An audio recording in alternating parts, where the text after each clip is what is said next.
The Minarets Resort, nestled in the Adirondack Mountains, was like a magical castle that transformed from summer green to autumn crimson and then to winter white.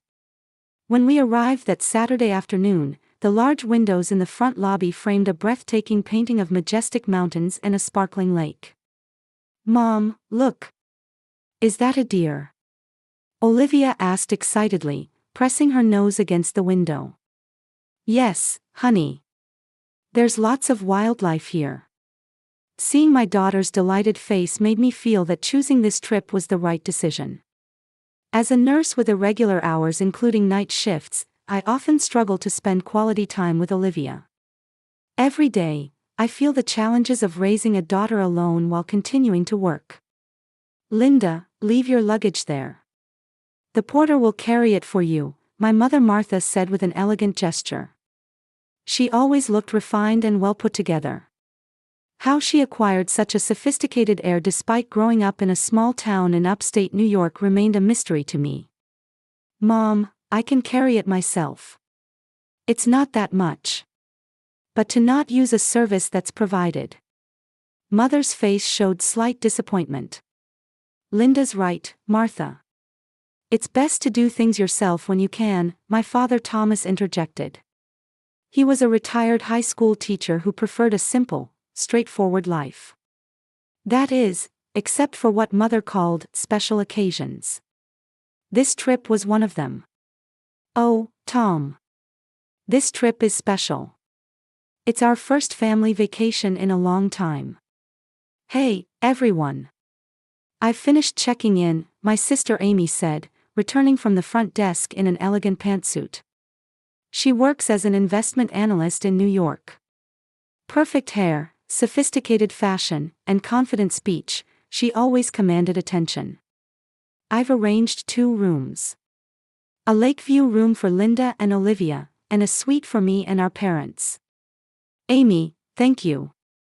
But such a luxurious suite." "It's fine. We deserve to treat ourselves once in a while," Amy said casually. Her annual income must be more than triple mine. As we entered the elevator, Olivia nestled close to Amy. "Aunt Amy, what's New York like? Are there lots of tall buildings?" "Yes, Olivia. You should definitely come visit sometime. I'll show you all the sights." "That would be great." "Mom, can I go?" I smiled and nodded. "Of course. Perhaps during summer vacation." Can you imagine making $10,000 a month just from YouTube, all from home? That's exactly what I did with Reddit Stories. No face, no voice. Check the link in the description if you're curious. When we reached our room, Olivia immediately jumped on the bed, exclaiming, "So fluffy."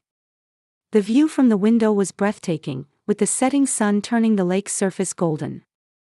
"After you unpack, let's meet in the restaurant downstairs," Mother said.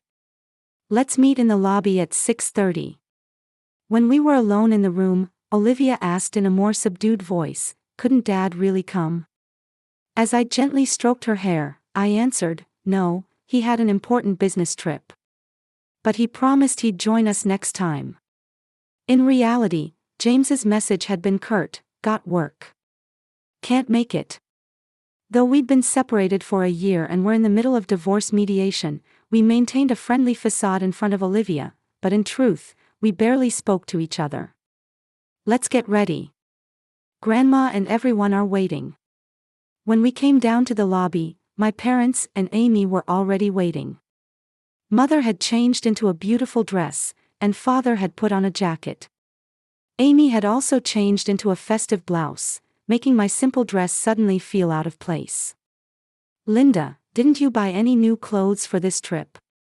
Mother whispered. "Mom, this is fine." "Well, that's just like you." At the restaurant, my parents reminisced about past family vacations, our adventures at campgrounds when Amy and I were children, sunburns at the beach, sheltering from rain in mountain cabins. Those memories were warm and nostalgic. "Olivia, Grandma made this sweater for you. Wear it when it gets cold." Martha took out a blue sweater from her bag. "Wow, thank you, Grandma." Olivia happily accepted the sweater. Father turned to Olivia and said in a mysterious voice, "There's a legend that mountain spirits live around here. Sometimes, if you look out the window at night, you might see lights dancing across the lake." Olivia's eyes sparkled. "Really? I want to see them." Dinner was luxurious.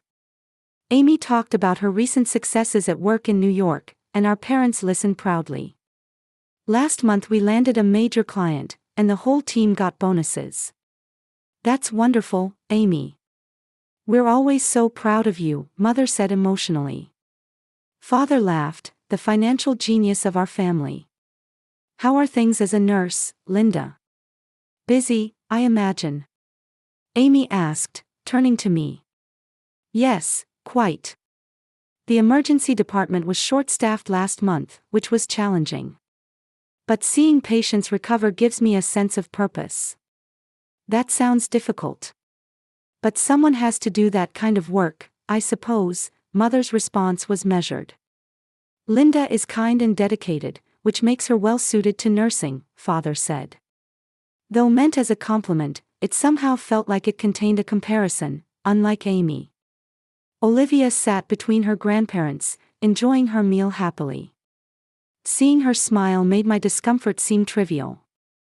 After dinner, Olivia fell asleep quickly, exhausted from the long day. After she settled down, I stepped out onto the balcony to gaze at the star-filled sky. The mountain air was crisp, and the stars shone more brightly than they ever could in the city. Family time should be enjoyable, but I felt uncomfortable. I found myself thinking about the lifelong comparisons with my sister and the gap between my parents' expectations and reality. Still, I tried to convince myself, it's probably all in my head. When the morning sun streamed through the window, bathing the room in golden light, Olivia was still asleep. I slipped quietly out of bed and onto the balcony. Through the morning mist, the lake's surface gleamed like glass. Taking a deep breath, the clean, pine-scented air filled my lungs. I told myself that this family vacation in such beautiful surroundings would surely create good memories. At the breakfast buffet, my parents and Amy were already at the table. "Good morning, Linda. Did you sleep well?" Father looked up from his newspaper. "Yes, very well. Olivia seems to be enjoying it too." "Where is Olivia?" Mother looked around. "She's getting dressed. She should be here soon." Amy sipped her coffee while frequently checking her smartphone. A slight frown creased her brow. Was something bothering her? "Important work?" I asked lightly. "Yes, something like that," Amy answered briefly before focusing on her screen again. When Olivia appeared, she lacked her usual energy and seemed somewhat downcast. "Good morning, honey. How are you feeling?" "Good morning, Mom," Olivia replied in a small voice. Her shoulders were more hunched than usual. "What's wrong?"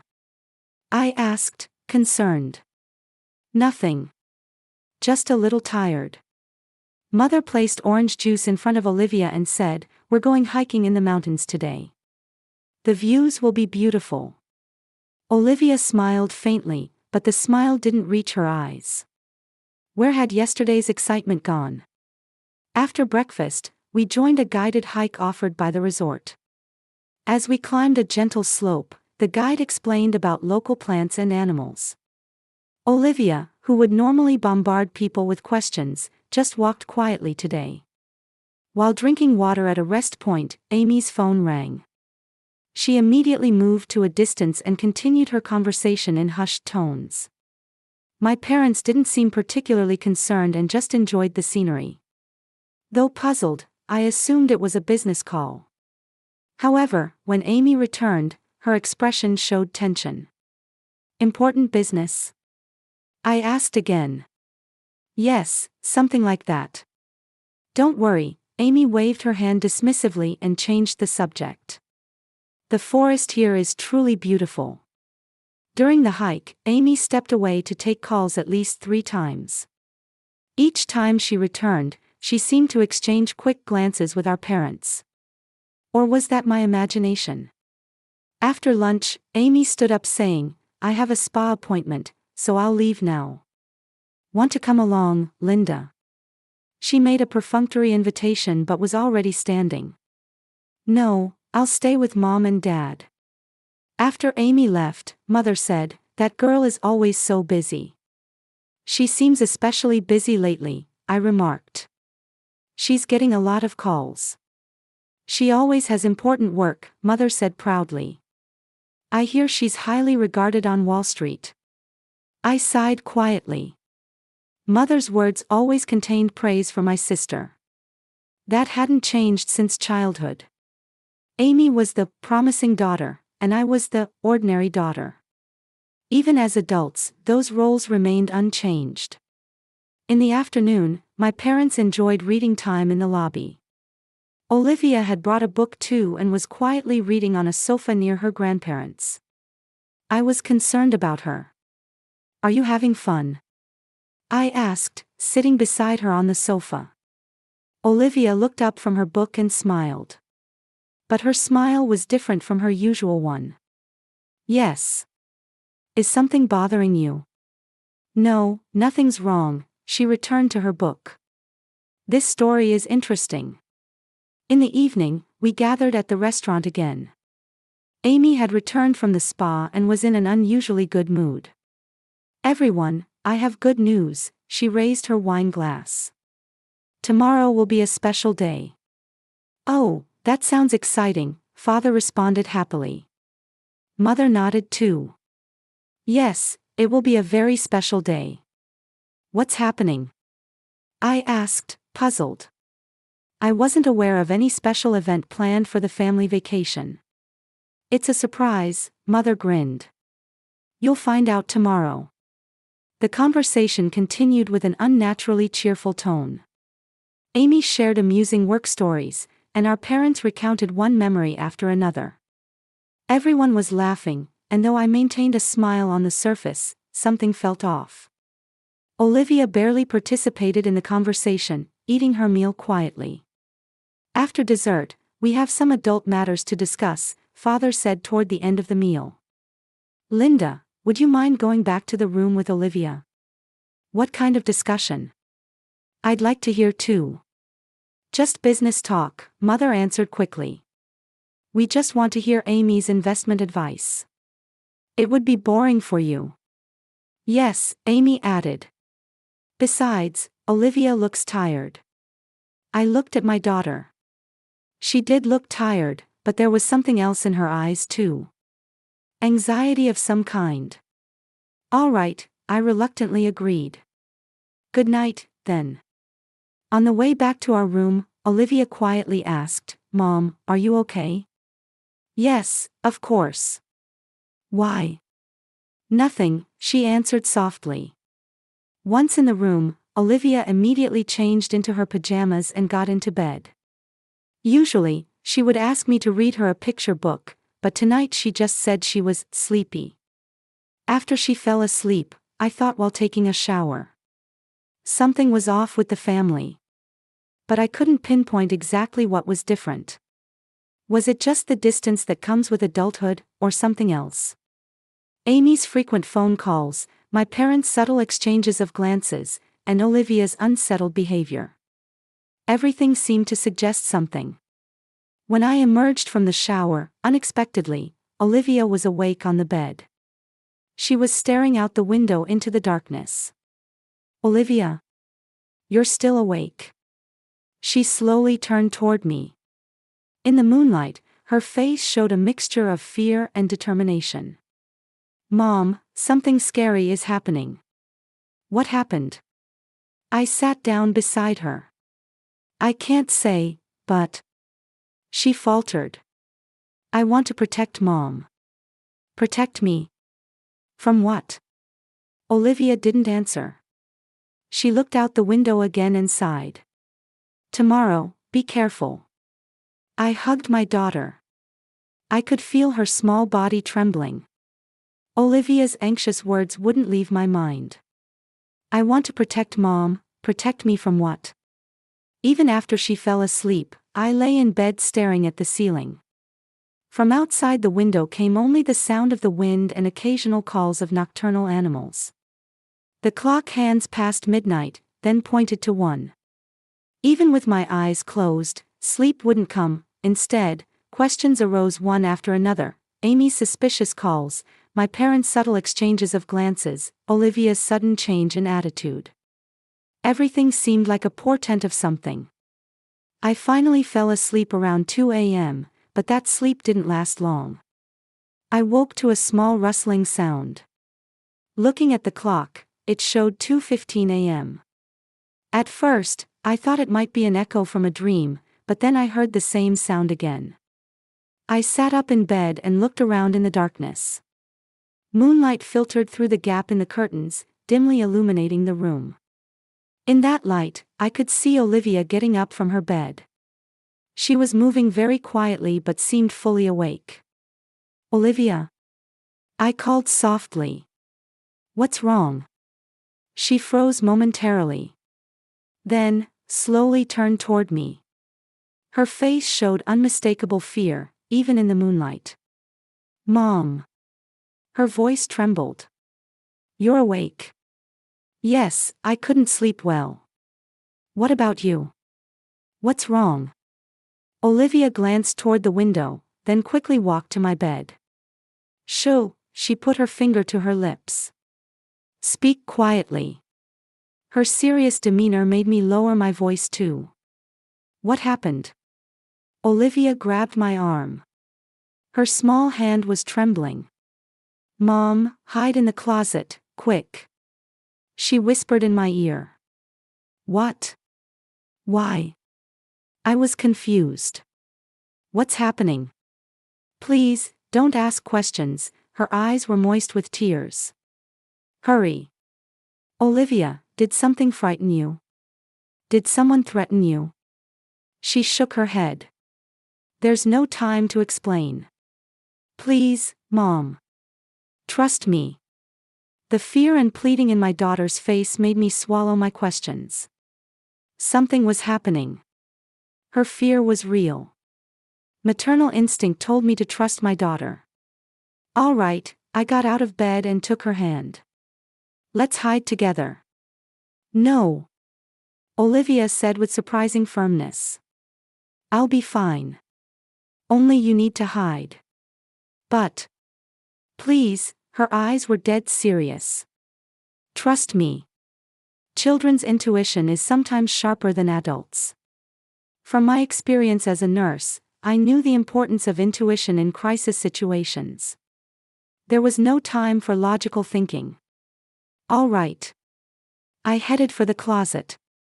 Fortunately, this hotel room had a large walk-in closet containing thick bathrobes and spare blankets. When I entered, Olivia closed the door. It wasn't complete darkness. Moonlight filtered slightly through the door gap. Inside the closet, I listened intently. I could hear Olivia's footsteps. She seemed to have returned to her bed. Then silence fell over the room. Only the ticking of the clock announced the passage of time in this strange situation. I peeked through the gap in the door.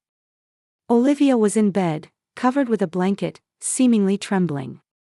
She looked toward the window, then quickly closed her eyes. As if expecting something, or someone to come. 1 minute, 2 minutes, time passed. Everything was quiet. Maybe Olivia had just had a nightmare. Or perhaps it was fear created by a child's imagination. Just as I was beginning to think this, suddenly, the lock on the room door clicked open. I held my breath. My heart began to pound fiercely, and I could hear my blood pulsing in my ears. Someone was entering the room. Hotel staff wouldn't enter without notice, especially in the middle of the night. The door opened slowly, and the hallway light spilled into the room. Then 3 shadows slipped into the room. Mother, Father, and Amy. They entered quietly, almost like intruders. When the door closed, Amy said in a low voice, "Don't turn on the lights. The moonlight is enough." My heart pounded even harder. What was happening? Why were they sneaking into my room in the middle of the night? And how did Olivia know? Linda's asleep, right? Mother's voice was lower and colder than usual. Yes, father responded in a whisper. According to plan. Plan? What plan? Amy stepped forward. She was holding something in her hand. Reflecting in the moonlight, it had a metallic gleam. It looked like a syringe. Fear froze my body. Was this a nightmare? No, this was reality. My family was plotting something. Olivia's warning echoed in my head, I want to protect Mom. Amy approached Olivia's bed. Olivia, are you awake? She called in a gentle voice. Her tone had the usual friendliness, but the syringe in her hand showed that the kindness was false. Olivia emerged from under the blanket. I'm awake, her voice was small and trembling. Where's your mother? Father asked, looking around the bed. She's taking a shower, Olivia lied. There was fear in her voice, but it was steady. A shower? Mother expressed disbelief. At this hour? Mom woke up and said she wanted to take a shower, Olivia continued. About 10 minutes ago. Mother looked toward the bathroom. I don't hear any water running. Maybe she's finished, Olivia added to her lie. No lying, Mother said in a cold voice. I know there's no one in the bathroom. Amy moved closer to Olivia. If you don't tell us, I'll have to use this, she showed the syringe in her hand. It gleamed coldly in the moonlight. Aunt Amy. Olivia's voice trembled. Why? It's for your own good, Olivia. Amy's voice was sweet yet spine-chillingly cold. We don't intend to hurt anyone. Just, make you sleep a little. What are you going to do to Mom? Anger mixed into Olivia's voice. She was clutching the blanket tightly. You don't need to worry, Father said. We just want to talk to her. That's a lie. Olivia shouted. I heard you yesterday. You all were planning to. Be quiet. Mother said harshly. Enough. Where is Linda? In the closet, I was trembling with fear and anger. My family was threatening my daughter. And they were planning to do something to me. My heart constricted at Olivia's courage. Enough was enough. I flung open the closet door. What are you doing? The three turned around in surprise.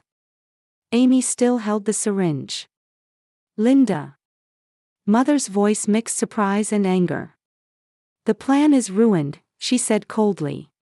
Her voice lacked any warmth I had known from my mother. A heavy silence spread through the room. In the moonlight, various emotions played across the three faces. Anger on Mother's face, confusion on Father's face, and on Amy's face, calculating calmness. She still held the syringe. Put it down, I directed my gaze at Amy's hand. That syringe.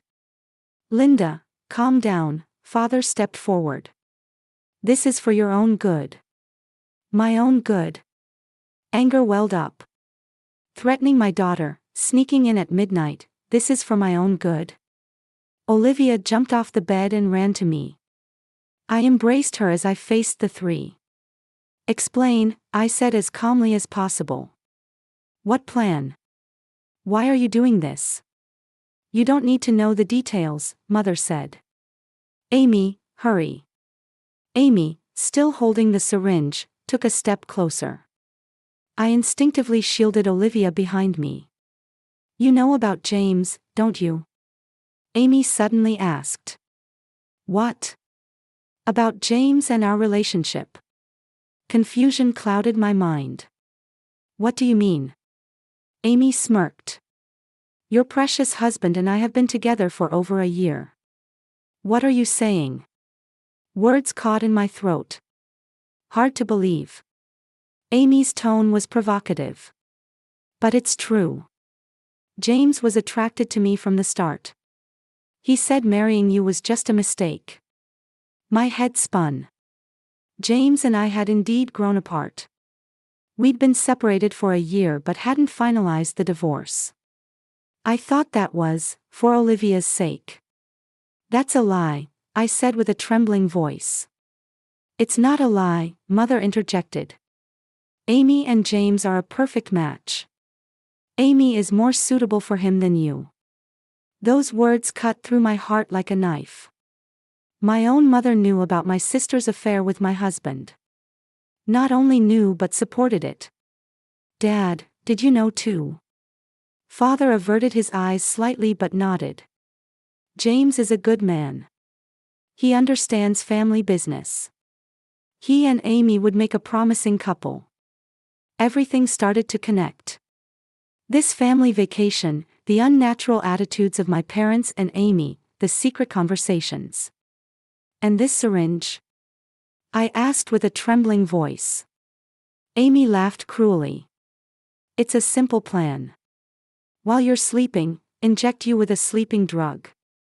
Then, early tomorrow morning, pretending to go hiking. You were planning to push me off a cliff, I continued. Making it look like an accident. You're smart, Amy said sarcastically. But your cleverness ends tonight. Why?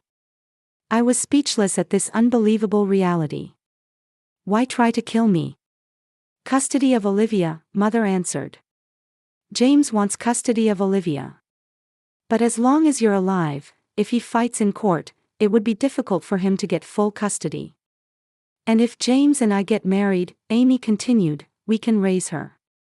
You're just in the way. Horror and anger mixed together. They were trying to take my life. To take my daughter. Is money involved too? I asked, feigning calmness, while gradually moving toward the emergency button. Ah, that's part of it too, Father said. James's life insurance. He has a substantial policy. You're the beneficiary, but if you're gone, Olivia would receive it, I continued. And as her guardians, you would manage it. That's right, Amy laughed coldly. I admit you're smart. But that ends tonight. You were really going to kill me. My voice trembled at the unbelievable reality. Your own daughter, your sister. Just put you to sleep and make you fall from the mountain, Amy said without emotion. You wouldn't feel any pain. Olivia suddenly spoke up from behind me. I overheard Aunt Amy and Grandpa talking yesterday. All eyes turned to Olivia. They were talking at the bar. Olivia continued with a trembling voice. They said they would push Mom off the mountain. And that Dad and Aunt Amy would get married and raise me. Her small body trembled with anger. I'll never forgive you.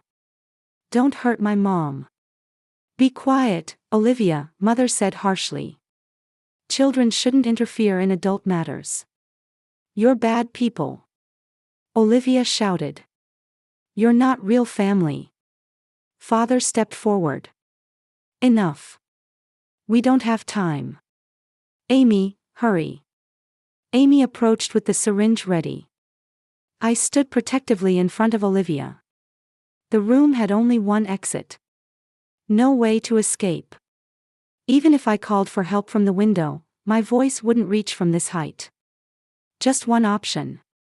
I moved quickly. As Amy extended her arm, I grabbed the lamp from the bedside table and threw it at her. The lamp hit Amy's shoulder, and she grimaced in pain. Taking that opportunity, I rushed to the wall and pressed the hotel's emergency button hard. A red light flashed, and a piercing alarm sounded throughout the room. What did you do? Mother screamed. This is the end, I said with a shaking voice. Your plan and this false family relationship. There was a knock at the door from the hallway. Security. Is everything all right? Amy quickly hid the syringe in her pocket. Father and Mother looked at each other, panicking. Please come in. I shouted loudly. Help us. The door opened, and two men in uniforms entered the room. What happened? One asked. Hugging Olivia, I said with a trembling voice, these people were trying to kill me. The other security staff looked at Amy. What did you hide in your pocket? Amy stood pale-faced, unable to say anything. Please call the police, I said. I'll explain everything. Outside the window, the first light of dawn had begun to illuminate the mountain ridgeline. The long night was finally coming to an end. 1 year has passed since that night. In a small town in western Massachusetts called Berkshire, Olivia and I had started a new life. Our small bungalow surrounded by trees was much more modest than our previous home, but it was full of warmth and security. Above all, there were no false affections or betrayals here. Mom, look. I passed. Olivia showed me her test paper as soon as she returned from school. That's wonderful. I hugged her. How about pizza tonight to celebrate? Olivia's smile had become brighter and more natural than before. Since starting psychological counseling, she had been gradually recovering. She woke up less frequently from frightening dreams at night and had begun to make new friends. The trial was long and painful. With the evidence gathered, Amy, Martha, Thomas, and James were all found guilty. Surprisingly, during the investigation, it was discovered that James had made similar plans in the past. His previous fiancée had nearly died in an accident. He received the heaviest sentence. Amy became mentally unstable and was transferred to a treatment facility within the prison. I heard rumors that mother and father, betrayed by James, were suffering from heavy regret. Amy reportedly continued to refuse visits from her parents. The family bonds built on falsehood had completely collapsed. I changed workplaces and now work as a counselor specializing in family support for patients at a local hospital. I believe that my experience as a nurse and my own trauma could help heal the wounds of others. Linda, will you join us for dinner tomorrow? The Johnsons, who lived nearby, called over the garden fence. I'd love to, I answered with a smile. Robert and Margaret Johnson had been kind to us since we moved to this town. In their 70s with no children, they doted on Olivia like a granddaughter. Olivia, I'll bake cookies for you, Margaret said gently. Back at home, Olivia was working on her homework. I stood in the kitchen and began preparing dinner. The setting sun streaming through the window bathed the room in a soft orange glow. Mom, Olivia suddenly said. We're happy, aren't we? I paused and looked at her. Yes, we are. Why do you ask? I sometimes think about it, she said, twirling her pencil. What makes a real family? I sat at the table and took my daughter's hand. It's not blood ties, I said slowly. It's trust and love. Caring for each other and protecting one another. Olivia nodded. The Johnsons, the people at the hospital, they're all like our family. Yes, I smiled. We've chosen our own family. That night, after Olivia went to sleep, I went out to the porch and looked up at the starry sky. The Berkshire night sky was filled with stars that couldn't be seen in the city. Though we've been deeply wounded, we continue to move forward. Even if memories of the past sometimes bring pain, new memories gradually ease that pain. What is a true family? It's not bound by blood or obligation, but by choice and love. In this small town, we found a new family, our neighbors, colleagues, and most of all, in each other. I took a deep breath, filling my lungs with the fresh night air. Tomorrow, another new day begins. Perhaps our story is just truly beginning from here.